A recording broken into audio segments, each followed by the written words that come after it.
Saludamos a nuestros auditores al comenzar un capítulo más de nuestro programa Un Instante con las Sagradas Escrituras, que se transmite a través de la radio Pinamar, el 107.9 de la frecuencia modulada. Como cada programa, estamos en compañía de mi hermano Andrés. ¿Cómo estás, Andresito? Muy bien, muchas gracias, Carlito, pastor. Muy contento de haber ya pasado al capítulo 25 el día de hoy, así del es. Evangelio de Mateo. Así es. Vamos pasando lento pero seguro. Así, como dice el refrán, sí. Lento pero seguro. Ni tan lento tampoco, digamos. Hoy día nos va a tocar un buen tramo. Vamos a leer 13 versículos. Así que, si Dios quiere, vamos a poder ver hartos temas también.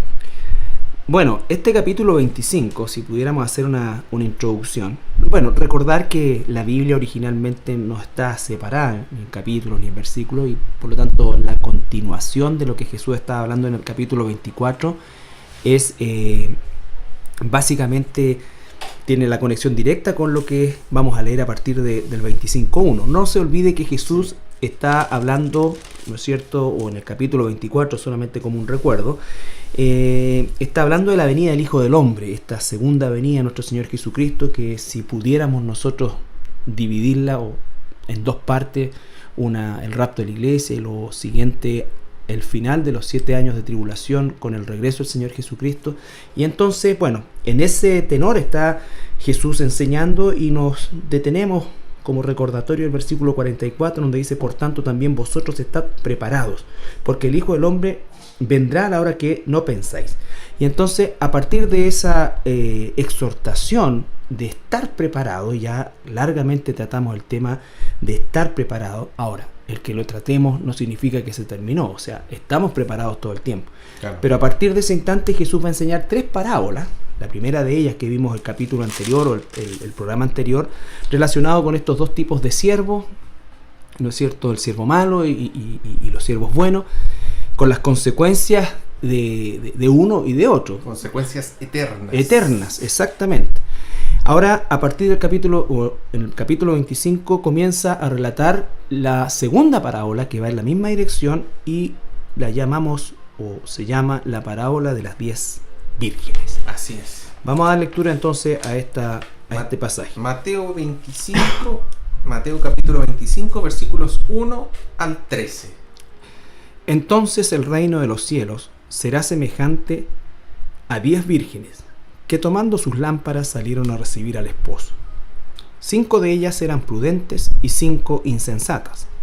Las insensatas, tomando sus lámparas, no tomaron consigo aceite, mas las prudentes tomaron aceite en sus vasijas, juntamente con sus lámparas.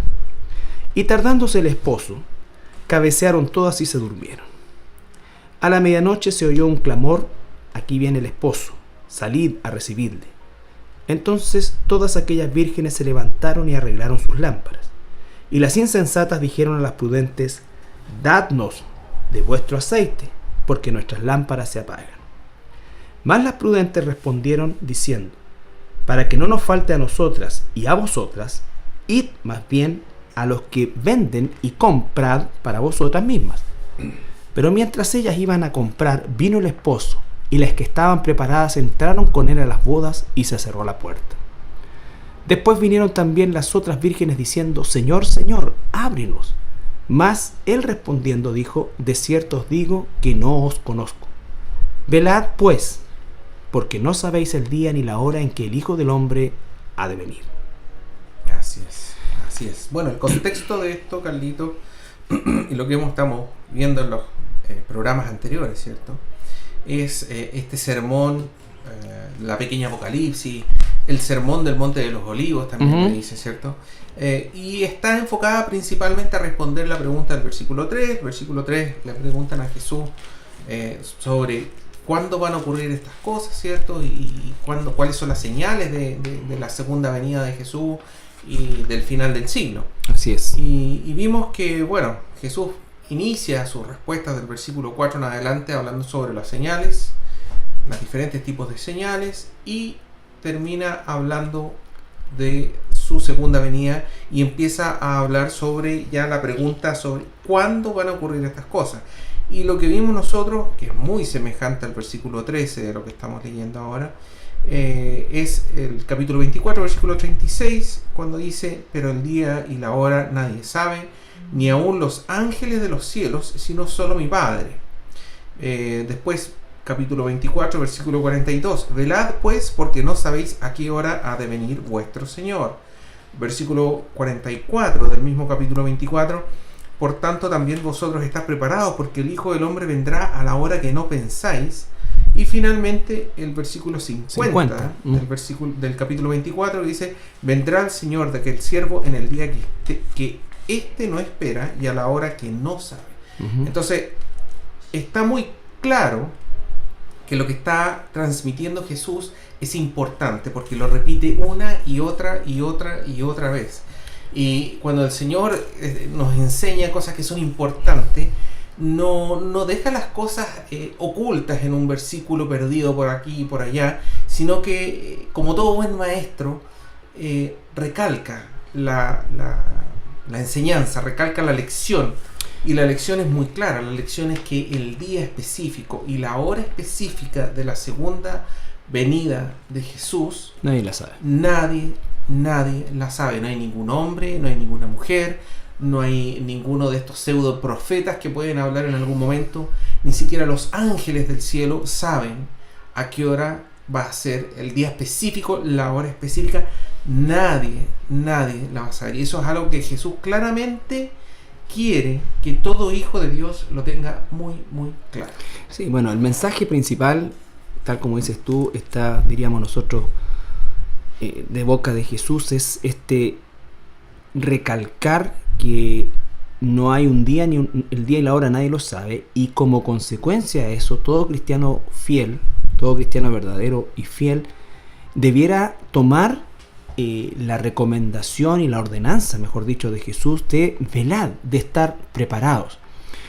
Sí. Porque obviamente si supiéramos el día, a lo mejor, si no nos dice la hora, pero nos dice el día, sería el día en que nos portaríamos mejor y haríamos todo lo que supuestamente no hemos hecho en otro tiempo. Entonces, ahora, dentro de lo que es el estudio escatológico, las personas pueden tomar esto también por el tema del día y la hora relacionado con el rapto, y era un poco lo que conversábamos fuera de micrófono, que por supuesto que también se aplica, porque realmente, aun cuando la tribulación... El día y la hora del rapto tampoco nadie la sabe. O sea, eso es como lo más evidente para la iglesia. Es previo a este periodo, pero se aplica en ese sentido de que tampoco nadie la sabe. Exacto, porque además dice el Señor, habla de un periodo de tiempo, ¿no es cierto? Sí. De 7 años también, pero tampoco al final del tiempo de esos 7 años dice exactamente el martes de esa semana. Claro. La segunda venida va a ser también una señal introspectiva, va a haber una mayor cercanía o un mayor conocimiento de la cercanía por causa de del cálculo que se puede tomar de los 7 años, pero efectivamente tampoco el día y la hora nadie lo sabe. Entonces, para que la gente, por si acaso, si estos son temas que usted nunca ha escuchado, hay 2 eventos claros que aparecen en la Escritura, tanto en el Antiguo Testamento como en el Nuevo Testamento. Y esos 2 eventos son, en primer lugar, en orden cronológico, el rapto de la iglesia. Y el rapto de la iglesia es inminente, puede ocurrir en cualquier momento. Y tal como dice Carlito, ¿cierto?, el pastor, nosotros debemos estar velando, poniendo atención. La semana pasada hablábamos de, por ejemplo, estar mirando las noticias. Ahora, por ejemplo, hay un problema entre Israel, Estados Unidos, las Naciones Unidas. Uno debe estar atento a esas cosas. No que nos consuman esas cosas, pero debemos estar atentos, velando también espiritualmente. O sea, un cristiano debiera estar atento a estas cosas. Y perdona que te interrumpa, Andresito, pero no así a la nueva pareja de Benjamín Vicuña, esas cosas que a veces la gente le preocupa y le ocupa, ¿no es cierto? La teleserie, el último escándalo. No, o sea, si vamos a ver... El escándalo de la semana. Claro, si vamos a tener... vamos a ver televisión y vamos a ver cosas... veamos cosas hoy día con la tecnología que hay, ¿no es cierto? Y la facilidad que hay para internet y uno puede ver realmente programas constructivos, documentales. Que sean relevantes. Claro, que nos abran los ojos en función de lo que está sucediendo a nuestro alrededor. Claro, pero a lo que voy yo, Carlito, es que también un cristiano puede irse al otro extremo y decir, no, pero es que yo no soy de este mundo, por lo tanto ni siquiera voy a ver las noticias. Claro, ese es un punto, el típico péndulo. No es ni ese extremo de que yo ni siquiera voy a encender la tele para ver las noticias, ni tampoco el otro extremo de que yo viendo las noticias me voy a afanar en eso y voy a estar nervioso y estresado, ¿te fijas tú? Porque el mismo Señor nos dice, por ejemplo, en el caso, lo que estamos leyendo nosotros es otro periodo, no es el rapto, ¿cierto? Pero nos dice que estas cosas tienen que pasar, digamos. Entonces, son dos eventos muy importantes. Uno es el rapto, que es inminente, que tiene que ocurrir, va a ocurrir en cualquier momento. Y otro es lo que estamos leyendo nosotros desde el capítulo 24 y ahora 25, que es lo que se llama la tribulación. La tribulación. Y a diferencia del rapto, la tribulación tiene señales. El rapto no tenemos como señales claras que nos digan, mire, antes del rapto va a ocurrir tal o cual cosa. No, pero sí en el caso de la tribulación. Y lo que vimos la semana pasada es que, claro, Jesús insiste una y otra vez de que nadie sabe ni conoce la hora y el día. Y que para la palabra hora se utilizaba hora en griego. Sí. Pero luego en Mateo 24, versículo 43, habla de este sueño, el dueño de casa, ¿cierto? Y que dice que él sí puede, si él supiera la hora a la cual vendría el ladrón, estaría despierto, atento y preparado para enfrentarlo. Pero esa palabra hora se refiere a la vigilia, a este turno que tenían los soldados romanos, ¿cierto? Durante la noche, periodos de 3 horas, ¿cierto? Que eran 4 vigilias, correcto, entre las 6 de la tarde y las 6 de la mañana. Y en el fondo es el llamado de Jesús de decirnos, oye, las personas que no sean raptadas y que se conviertan durante la tribulación deben saber y conocer las señales y tienen que estar atentos. Son como ese dueño de casa que sabe, por así decir, no la hora exacta, pero sabe más o menos las señales que tienen que aparecer y los momentos, fíjate tú, de tal manera que está ahí preparado. Sí. Está velando y está preparado. Sí. Bueno, aquí también se nos hace alusión al concepto cultural de lo que era una boda judía, ¿no es cierto? Que hasta el día de hoy también se mantiene mucho de esto. Pero básicamente las vírgenes que se nombran acá constituyen lo que podríamos llamar hoy día entre comillas, ¿no es cierto? Porque seguramente las damas de compañía de hoy no necesariamente son vírgenes, ni la novia.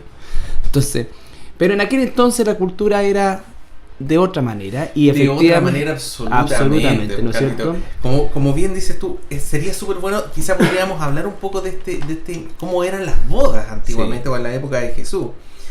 Básicamente hay 3 elementos. En primer lugar está... O sea, de partida el novio no se llegaba a instalar a la casa. No. Primero ocurría lo que se llama el noviazgo. Y el noviazgo era un contrato oficial entre los padres. Es decir, el padre de la novia con el padre del novio. Ellos tenían un contrato, un acuerdo, por así decirlo, de que sus hijos respectivos se iban a casar. Ahora hay un dato en eso también, ¿eh? Normalmente no lo hacían, pero cuando eran bodas entre familias más pudientes, un sacerdote judío, por si acaso, ¿ya? No un católico romano, no, ellos usurparon ese título. Un sacerdote actuaba como ministro de fe y eso quedaba por escrito. ¿Ya? O sea, por así decir, es como hoy en día estas famosas, ¿cómo se llaman? Acuerdos prenupciales, que no se hace cuando uno tiene, no sé, un gato y un perro. Exactamente. Y no tiene donde caerse muerto. El acuerdo prenupcial es cuando hay bastantes bienes de por medio, digamos. Exactamente, herencias y demás. Entonces ese sería el noviazgo, que como bien dices tú, Carlito, en algunos casos nomás ocurría. Luego ocurre el compromiso, que es cuando los novios se presentan ante sus parientes y hacen lo que hoy se conoce un poco como estos votos, estas promesas, ¿cierto? De respeto, de amor, de fidelidad. Y para eso se hacía una ceremonia y estaban ya ante su familia y ante la comunidad, estaban casados. Exactamente. Estaban casados. Ahora, el novio seguía viviendo con sus padres, la novia seguía viviendo con sus padres, cada uno en su casa. No había, por así decir, relación sexual, no tenían hijos en ese periodo, pero estaban oficialmente casados. ¿Qué es la situación que encontramos nosotros a José y María? Claro, eso nos ayuda a comprender un poco esta situación de que José estaba casado con María, pero aún no la había conocido, dice Mateo. No había consumado el matrimonio, ¿cierto? claro. No había tenido relaciones sexuales. Entonces, ¿por qué? Porque estaban en este periodo de noviazgo, por así decir. Que podía ir de 6 meses a un año. A un año, exactamente. Ahora, ¿qué hacía el novio durante ese periodo principalmente? Era construir el lugar donde iba a llevar a su esposa. Exactamente. Se Sí. preparaba para. Exactamente. ¿Ya? Y era muy sano. O sea, yo lo veo hoy en día y lo Sí. encuentro muy sano. ¿En qué sentido? De que, por así decir, el novio está preparándose para recibir a la novia. Está trabajando, está forzando, está luchando, ¿te fijas tú? Pero no es una lucha en vano en el sentido de que puede que pase un año y llega la novia y le dice, ¿sabes qué? Me enamoré de otro. Sí. No, porque había un compromiso formal Ujú. y ya eran un matrimonio. Exacto. Ante el resto de la comunidad. Es decir, esa jovencita ya no podía tener nada con ningún otro varón, ni el varón tampoco, digamos. Exactamente. Ya estaban definidos, digamos. Había un compromiso más que formal, digamos. Y por último ocurre lo que se conoce como la consumación del matrimonio, que es cuando el varón, ¿cierto? Va a la casa de la novia, va con sus amigos, sus parientes jóvenes más cercanos, que probablemente eran todos solteros, así como están acá, está hablando Sí. de Vírgenes. las vírgenes, también eran los vírgenes, Sí. porque los hombres que no estaban casados eran vírgenes también. Los vírgenes, a menos que fueran viudos, Ujú. iban a la casa de la novia, ¿cierto? Y el novio se llevaba a la novia a su casa, Ahora, a este La hogar, novia- a este hogar que había preparado. la novia no es que no tuviera idea. Calculaban, ¿no es cierto?, cierta Claro. fecha o cierto periodo en que el novio podía aparecer y Sí. entonces estaban velando y preparándose, ¿no es cierto? No es que pasaba un año y... Yo me imagino las amigas de la novia, quizás, Claro. uy, lo vi poniendo los últimos ladrillos de la casa, Sí, no sé. pues, exactamente, cosas Ajá. como ese tipo. Entonces, pero decir, claro, mira, parece que ya está listo. habían señales. Habían señales también. Y estas señales son la que aparece en el fondo en el versículo 1 y versículo 2 de que estas novias, perdón, no las novias, las vírgenes, Ujú. y ya habían visto estas señales, se habían preparado, se habían vestido, tenían en su mano estas lámparas, que en el original es más bien una antorcha más que una lámpara. Sí, ¿cierto? eso es importante también porque se traduce como lámpara. Bueno, algunos, aquí hay, usted sabe, ¿no es cierto? Hay siempre algunas posiciones. Algunos pensaban que era la lámpara pequeña que se usaba, ¿no es cierto?, para alumbrar.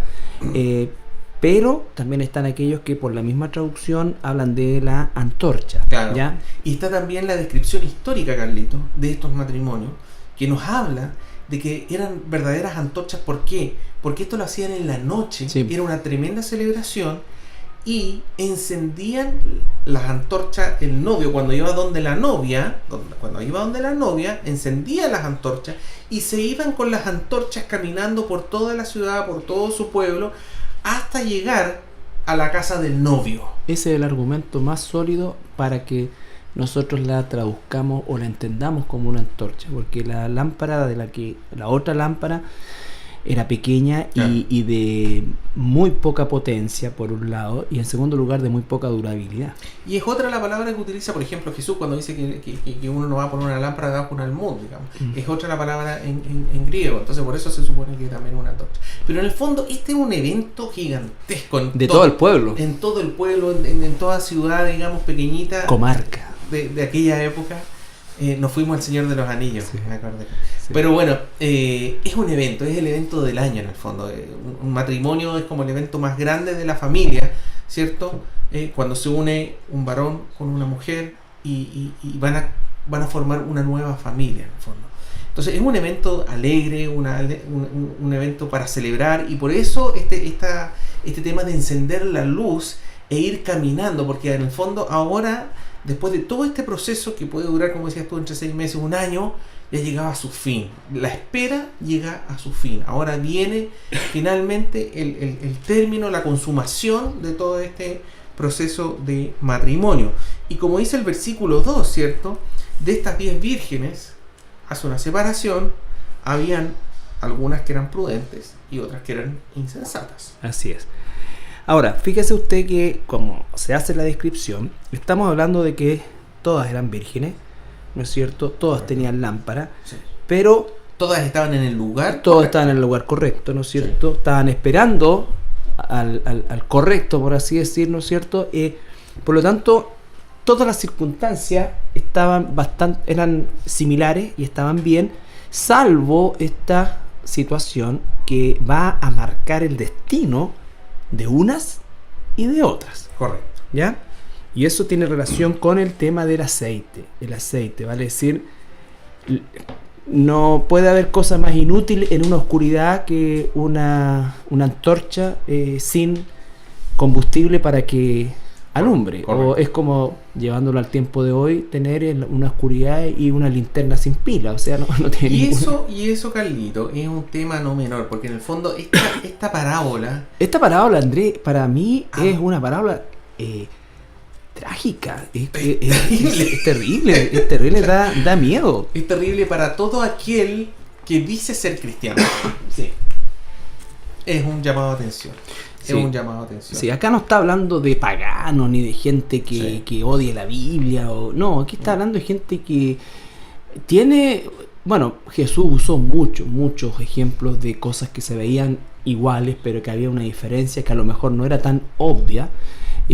Tenemos, por supuesto, el caso de aquellos que construyen dos casas, exactamente construyen quizás el mismo tipo de casa con los mismos materiales, pero la diferencia era el cimiento y las situaciones difíciles, catastróficas que están reflejadas, ¿no es cierto?, a través de lluvia, crecidas de río, en fin, cayeron sobre ambos. Y ahí se ve, al final de esto, la permanencia de aquel que construyó sobre la roca. Entonces, aquí está hablando de una situación muy además, muy real dentro de toda iglesia, dentro de todo ámbito cristiano. Desde el primer año que se formó la primera iglesia cristiana, siempre fue así. El trigo y la cizaña. Entonces, siempre esta diferencia entre... Aquí habla, ¿cierto?, de las vírgenes con aceite y sin aceite, digamos. Sí. Pero como bien dices tú, Carlito, esta parábola, estas vírgenes que aparecen ahí, son personas que dicen ser cristianos. Todos dicen ser cristianos. Estas 10 vírgenes, en el fondo, representan a los que dicen ser cristianos. Ahora, hay 5 que lo son. Sí. Hay 5 que son prudentes. Y sabes que hay 5 que tienen aceite en sus lámparas, ¿cierto? O en sus antorchas, como estábamos hablando. Y hay 5 que son insensatos. Lo que pasa es que yo te decía también el tema de lo estremecedor que resulta esta parábola, que yo no sé cómo a veces se puede enseñar con algún grado de liviandad. Podemos tener diferencias, a lo mejor, porque te contaba también yo que existen 2 maestros de los cuales hemos aprendido y he aprendido mucho, en el caso del Dr. Sproul y el Dr. MacArthur. Y Sproul considera que todo esto tiene solamente relación con la iglesia, y MacArthur dice que tiene relación con la tribulación. Y puede haber ahí una diferencia y a lo mejor se pueden aplicar a las 2 partes, pero el tema es que aquí es el hecho de que en ambas situaciones, y acá como está hablando también específicamente la iglesia, en ambas situaciones existe esta cosa terrible de tener gente en la iglesia que parece que es, pero que no es.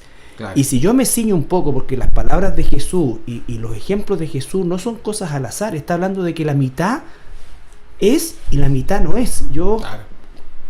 No dice 3 o 1 no tenía, dice la mitad tenía era y la otra mitad no era. No era. No quiero hacer una aplicación con esto de que la mitad de la gente de las iglesias... Claro, no, pero... Esto no es una estadística porque obviamente uno no puede llegar y decir, ya, mira, el tanto por ciento se va a ir al infierno, el tanto por ciento se va a ir al cielo. Pero lo que dice es que es una cosa grande, o sea, que es un no número... Es menor. Exacto, no es menor. No es menor. Esa es la expresión más clara. Es un cuerpo de personas grande dentro de incluso la iglesia de más sana doctrina, sí, por así decir, va a tener un buen número de personas que no... O sea, uno cuando piensa que ocurrió cristiana. en las iglesias que lideraron los apóstoles o personas levantadas y ungidas por los apóstoles, Claro. ¿cierto? Pablo dice que él fue por todo y el apóstol Pablo instituyó ancianos en todas las iglesias y sin embargo esas iglesias ni siquiera existen el día de hoy. Entonces, Claro.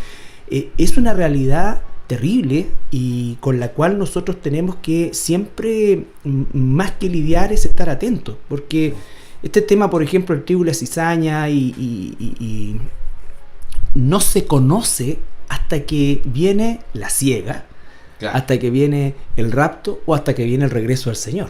Entonces, la segunda venida es fuerte. Es fuerte. Es fuerte. Y un aspecto importante, como decía Carlito, es el versículo 3 y 4. Dice, las insensatas tomando sus lámparas no tomaron consigo aceite, pero, es decir, más, las prudentes tomaron aceite en sus vasijas juntamente con sus lámparas, ¿cierto? Es decir, ellas tenían un recipiente pequeñito donde guardaban ahí el aceite y a medida que se iba consumiendo el aceite en la antorcha, iban rellenándolo con este aceite, de manera que no se queme el género. Normalmente las antorchas tenían un género arriba envuelto, y de manera que no se queme el género, sino que se queme el aceite que estaba empapando ese género. Exacto. Entonces, una gran pregunta es ¿qué es lo que es el aceite? Y usted puede tener mil y una interpretaciones, digamos, y hay gente que dice que es A, B, C, D, E, pero en el fondo, y lo que queda claro, es que es aquello que hace la diferencia entre una persona que es salva y una persona que no es salva. Está hablando ahí de la salvación. El aceite es la salvación por medio de la gracia, la salvación por medio de la fe verdadera, esta fe que habla también, que tú has estado tocando, Carlito, en el libro de Santiago, ¿cierto? Donde dice que existe fe y fe. Hay fe que es fe verdadera y otra que es fe que dice que es muerta. Fe sin obras, en particularmente, dice. La fe sin obras es fe muerta, digamos. Sí. Entonces, ¿qué es el aceite? Es la salvación, es esta gracia y que, por que supuesto, recibimos gratuitamente de Dios. Implica, porque hay personas que lo asocian, bueno, autores que lo asocian, y no están equivocados, por supuesto, con el Espíritu Santo, pero no puedo separar salvación de Espíritu Santo, es todo lo mismo, la unción del Espíritu, somos ungidos, somos sellados, en fin, todo lo que tiene que ver. El tema es que acá hay 5 que lo tienen y 5 que no la tienen, pero por fuera parece que todos lo tienen. Ese es el escenario. Entonces, el versículo 5 también es como bien importante, porque dice, tardándose el esposo, cabecearon, no las 5 que no lo tenían, sino dice, cabecearon todas. Todas. Porque no dependía incluso de ellas este tema, claro, sino que el aceite. Claro. Y fíjate que es importante eso, Carlito, porque en el fondo las que tenían salvación y las que no tenían salvación durmieron todas. ¿Por qué? Porque el esposo tardó. Han pasado 2000 años, Sí. ¿cierto? Han pasado 2000 años y todavía no ocurre el rapto, y va a pasar más tiempo después de eso y va a ocurrir la tribulación y después el milenio. Entonces siempre hay un componente aquí de espera y de tiempo, y el Señor, y no hay ningún problema, y esto es importante también, que cuando el Señor dice velad, no significa que usted no tiene que dormir en las noches, o que usted tiene que estar sentado en su techo leyendo las escrituras y gritando aleluya todas las noches. No es eso. El tema aquí es bueno el dormir, es bueno el descanso, es natural. Aquí incluso las 10, como dices tú, se quedaron dormidas, digamos, y ese no es el problema. Sí. Ese no es el problema. Es la falta de aceite. Así es. Ahora, inevitablemente uno también lo compara con la parábola que vimos la semana pasada de estos 2 tipos de siervos, ¿no es cierto? Y vemos que los que comenzaron a hacer lo malo, comenzaron a hacer y se mostraron y mostraron realmente quiénes eran por causa de la tardanza. Entonces, la tardanza no es motivo de no velar. La tardanza no es motivo de no velar. Mira, leamos, Carlito, 2 de Timoteo, capítulo 3, versículo 5. En el fondo, ¿quiénes son estas vírgenes sin aceite? 2 de Timoteo, capítulo 3, versículo 5. Dice que tendrán apariencia de piedad, pero negarán la eficacia de ella. A estos evita. Claro. Son personas que tienen apariencia de ser cristiano, apariencia de piedad, apariencia de fe, apariencia de haber nacido nuevamente, ¿te fijas tú? Pero en el fondo no lo son. Como dice también el apóstol Pablo, salieron de nosotros, pero no eran de nosotros. O Sí, sea, en por eso, algún momento estuvieron con nosotros, en algún momento estuvieron a nuestro lado. Usted puede estar en una iglesia, vuelvo a insistir, de muy buena, sana doctrina. Puede haber tenido un hermano, una hermana, que usted consideraba hermano y hermana, siendo más piadoso que usted.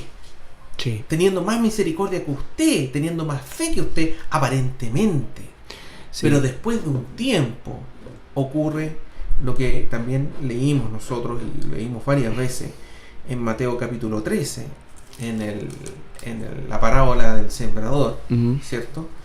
Hablábamos sobre esta semilla que cayó no en una tierra al lado del camino, no en una tierra está entre espinos, con piedras, sino que una tierra entre espinos, digamos. Sí. Es decir, que grafica el hecho de que al haber espino, que es una planta, ¿no es cierto?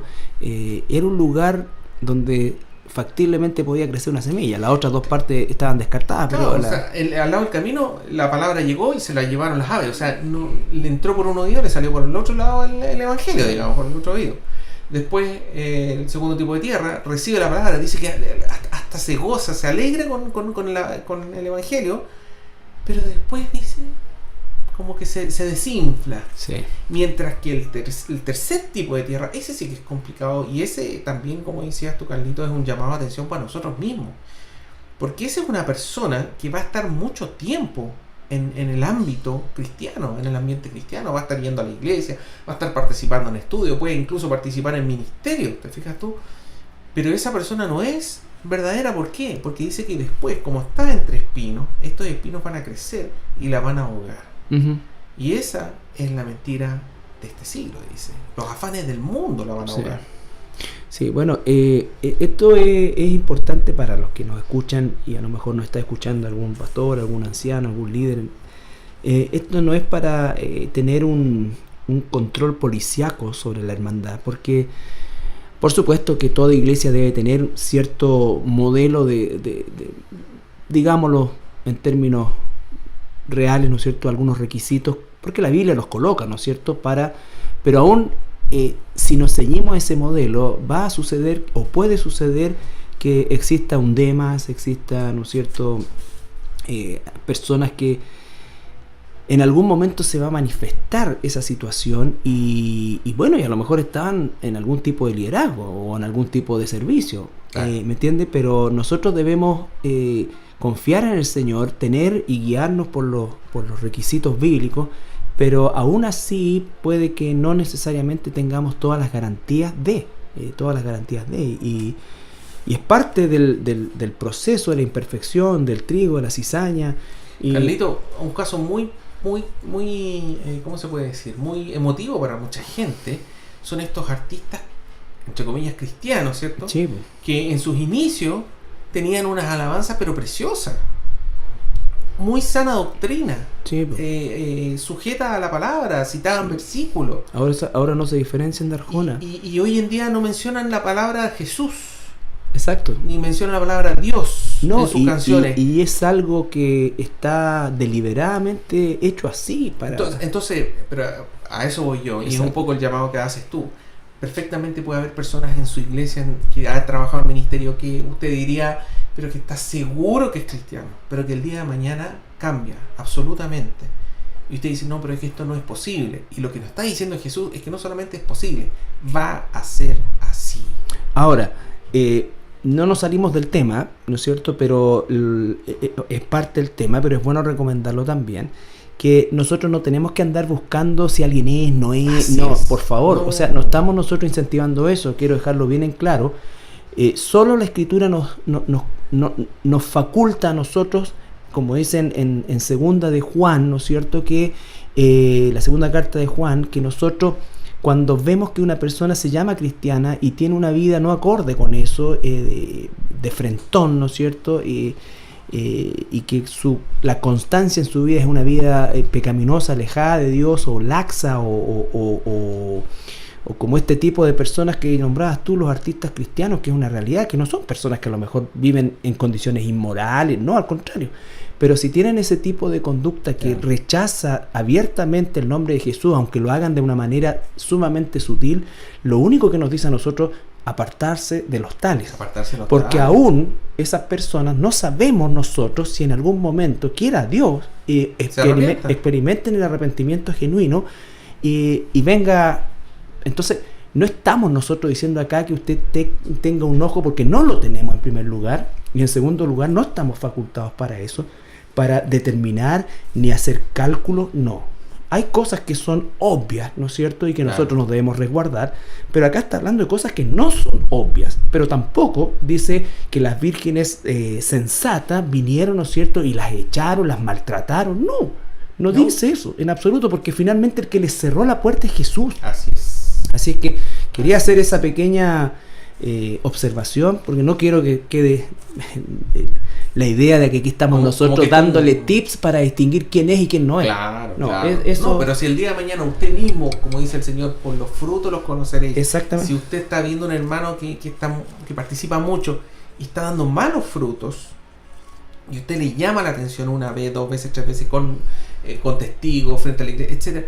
Bueno, ahí también dice, como corrigió hermano, dice, tenle por gentil y publicano, es decir, hasta ahí nomás llegamos. No nosotros. Se sorprenda que eso sea así, porque eso va a ocurrir. Exacto. Ahora, dice que cuando corregimos a alguien y que es un hermano, ¿no es cierto?, y lo corregimos y esa persona se arrepiente, dice que hemos ganado un hermano. Entonces, la acción, todo, y por favor, no olvide la palabra que acabamos de compartir con Andrés en relación a esto. Lo que queremos decir es que usted no tenga esa idea idílica, equivocada, de que toda iglesia, todos somos esto y todo, y porque mucha gente anda buscando la iglesia perfecta, y la iglesia perfecta no existe. No. La iglesia como estructura, como iglesia de Cristo, su estructura es perfecta desde el punto de vista de que la cabeza es Él, pero el cuerpo que somos nosotros, obviamente no lo somos. Somos seres caídos. Somos seres caídos y estamos todos en remodelación. Y yo no sé si usted alguna vez ha vivido, me pasó a mí cuando vivíamos en Antofagasta en departamento, que en el piso que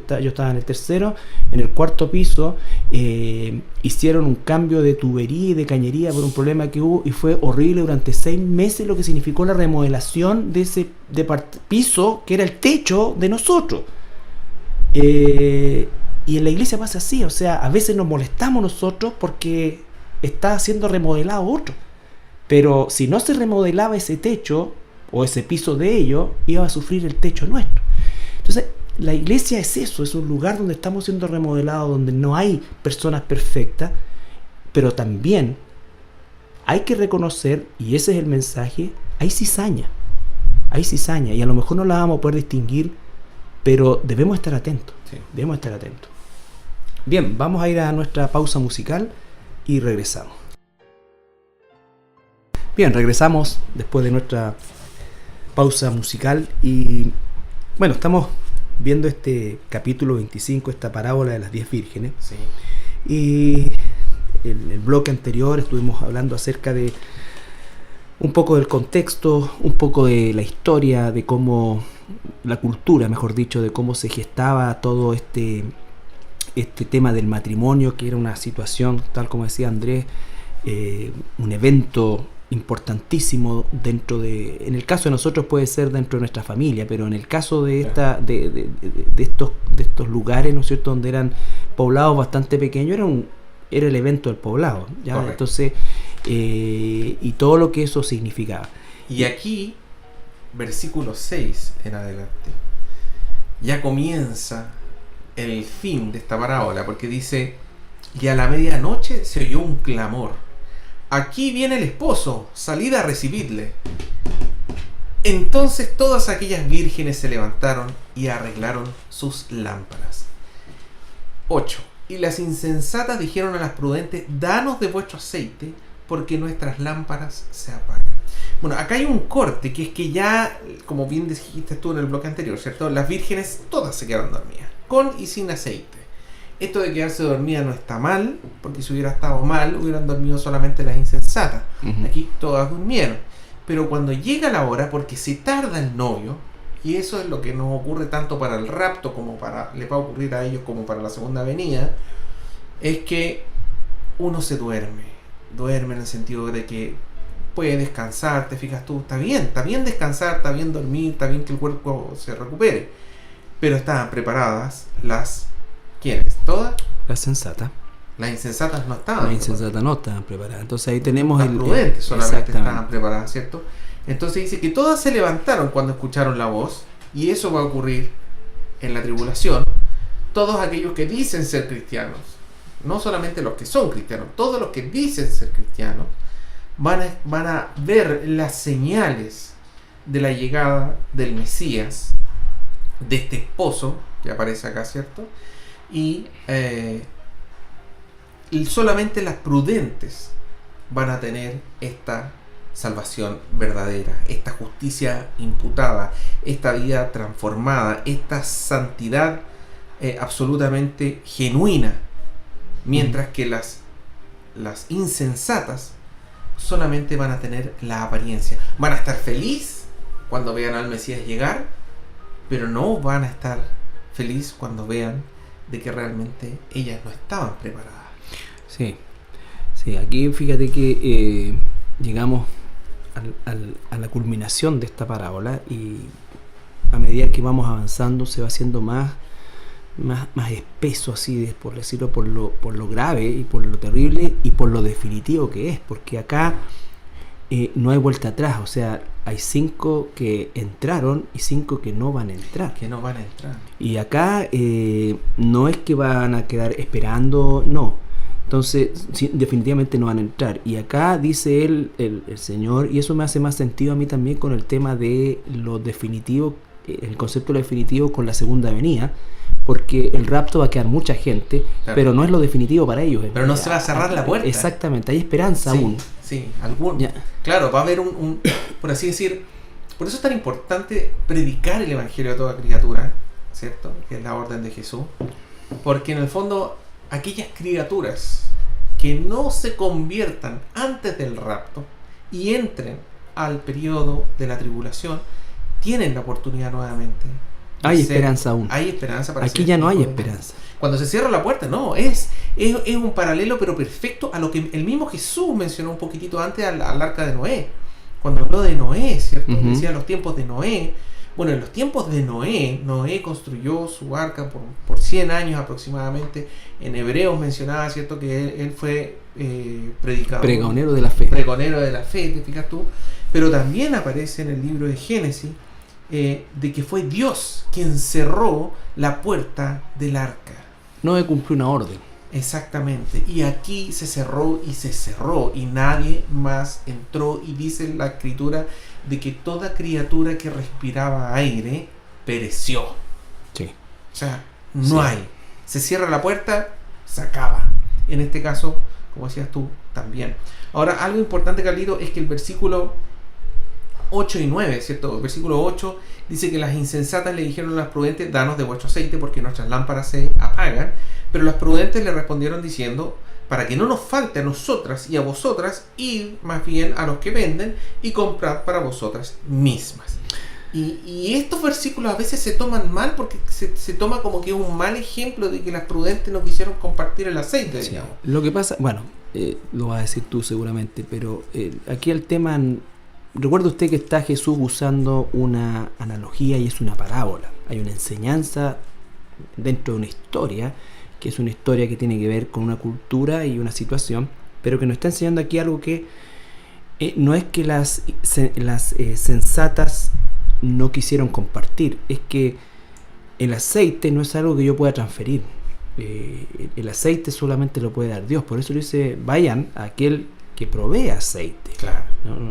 Nosotros no podemos proveerle aceite. Claro, El aceite viene de... el único que puede proveerlo es Dios, ¿no es cierto? La salvación es personal. Sí. Y eso nos lo enseña toda la Escritura. Así que no podemos hacer una doctrina de que la salvación, como en este caso que dice que se pueda compartir. No se puede compartir la salvación. Yo no puedo, desgraciadamente, no puedo heredarle la salvación a mis hijos. No puedo transferirle la salvación a mi esposo o a mi esposa. La salvación es absolutamente personal y entregada por Dios a quien Él quiere. Sí. Yo lo único que puedo hacer es orar y pedir ser parte de su familia, digamos. Sí. Y hacer lo posible por arrepentirme y pedirle a Dios y realmente estudiar su palabra, entenderla y orar por eso. Pero es el Señor quien le entrega la salvación a quien Él quiere, digamos. Así es. Y eso cuesta en el fondo. Eso cuesta. Sí, porque en realidad nunca nosotros vamos a entender este dilema, ¿no es cierto? Porque estas vírgenes son insensatas, ¿no es cierto? No tienen aceite, pero por otro lado, digamos, no recibieron aceite, pero eso no significa ni las exime de la culpabilidad de no tenerlo. Entonces, el tema central es que aquí vamos a ver la trágica escena que nos presentan los versículos 11 en adelante, ¿no es cierto? Donde aquí dice ya el versículo 10, dice: pero mientras ellas iban a comprar vino el esposo y las que estaban preparadas entraron con él a las bodas y se cerró la puerta. Así es.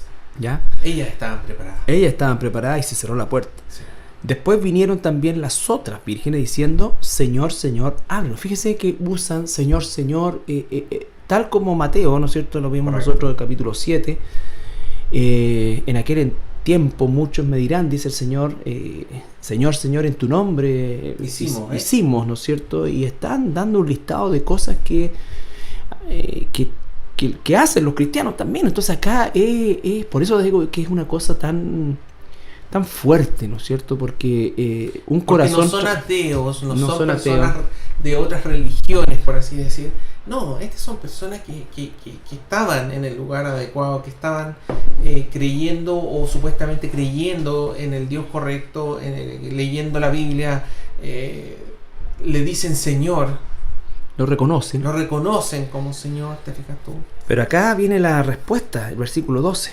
Más él, el Señor, ¿no es cierto?, respondiendo dijo: de cierto os digo que no os conozco. Eso, hermanos, es lapidario, condenatorio e irreversible. No os conozco. Y no se trata de que Jesús no sepa quién es usted o quién soy yo, sino que no tengo tú no me perteneces, le está diciendo, y sí, tú no perteneces acá. Fíjate que no es la palabra ginosco que muchas veces nosotros utilizamos como este conocimiento íntimo, sino que es la palabra eido, que quiere decir percibir con los ojos, percibir con cualquiera de los sentidos, descubrir, discernir. Es irreconocible. Notar, percibir. No los veo en el fondo. Exactamente. ¿Por qué? Porque la puerta ya se cerró. No los veo. Terrible. Esa, como bien dice tu Carlito, de las peores palabras que uno pudiera escuchar. Definitivamente las peores. Y ese es el llamado, digamos, del Señor a estar preparado. Fíjate, Lucas 21, 34 al 36 dice: mirad también por vosotros mismos, que vuestros corazones no se carguen de glotonería y embriaguez y de los afanes de esta vida, y que venga de repente sobre vosotros aquel día. Porque como un lazo vendrá sobre todos los que habitan sobre la faz de la tierra, de toda la tierra. Velad pues en todo tiempo, orando que seáis tenidos por dignos de escapar de todas estas cosas que vendrán y de estar en pie delante del Hijo del Hombre. Sí. Estad atentos, estad velando, estad ocupados. Sí. Y cierra la parábola, ¿no es cierto?, con la misma indicación y con la misma exhortación: velad. La misma advertencia. La misma advertencia. Velad, pues, porque no sabéis el día ni la hora en que el Hijo del Hombre ha de venir. Bien, vamos a nuestra última pausa musical y regresamos ya para cerrar el programa. Bueno, terminamos la parábola de las 10 vírgenes el día de hoy. Esperamos, como siempre, de todo corazón que la palabra de Dios Dura. dura, ¿no es cierto? Como sea, Sí, dura. mueva su corazón, si no es un hijo de Dios, a buscar este aceite, buscar a Dios, arrepentirse. De corazón, de verdad, Exacto. no de la boca para afuera. Y si usted es un cristiano, asiste a una iglesia, participa, no deje de velar, de examinarse, como dice el apóstol Juan también. No es infrecuente que nosotros, los cristianos, nos enfrentemos a estos pasajes y de verdad nos entre un hielo por la espalda de repente. Y eso es bueno en un sentido, porque nos recuerda que la salvación es por gracia. Y usamos la espada del Espíritu para defendernos de los ataques de Satanás, que al momento de pecar nosotros a veces, nos viene esto de que si me muero soy de los insensatos o de los prudentes. Claro. Pero bueno, pero no podemos. No, en el fondo el llamado es muy claro, Carlito. Y a pesar de que el contexto es el periodo de la tribulación, porque así lo ha sido durante todo Mateo 24 y 25, podemos aplicarlo hoy en día a nuestras vidas. Absolutamente. A la iglesia pre-tribulación, digamos, antes de que, o sea, pre-tribulación, pre-rapto. Podemos aplicarlo hoy en día, que tenemos que estar atentos, porque claro, quizá nosotros no va a venir el rapto durante nuestras vidas, pero yo puedo salir a la calle y puedo morir en cualquier momento. Y la pregunta es, ¿qué va a ocurrir? ¿Estoy preparado? ¿Estoy listo? ¿Estoy ocupado en mi salvación, como dice? ¿O quizá estoy cayendo? ¿Quizá estoy cargado de los afanes de esta vida? Entonces esa es la evaluación que tenemos que hacer permanentemente. Así es. Así que muchas gracias, muchas bendiciones. Que el Señor los bendiga. Y nos vemos pronto.